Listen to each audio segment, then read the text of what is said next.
evening, everyone. We are back with our mother-daughter bonding. 3 things that you're grateful for today, mother. Kakaon ko fruits. Wow, nagkakaon siya fruits. Ako, nagkaon ko kaginasang burger. Ginataga sa akon. Tapos, kintaga niya may kuturon kasi nagsabit ang turon sa akon nga teeth. So, well, Complete. yeah. What's your next, mother?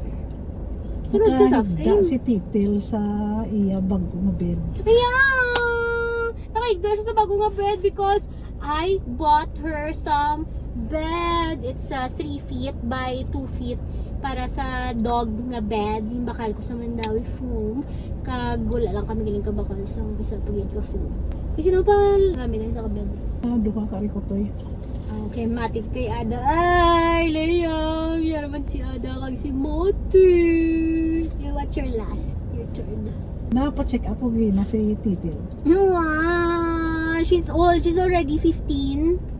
She's already 15. I'm getting ready to ready myself for anything that will happen. Anyway, I am last and of course very thankful because I just joined the VoiceCon PH Kagina, and this is to prep me for our podcast. Of course, starring with my mother.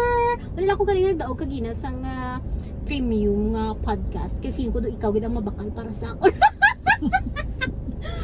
Currently, we are not using any microphone, pero sige lang.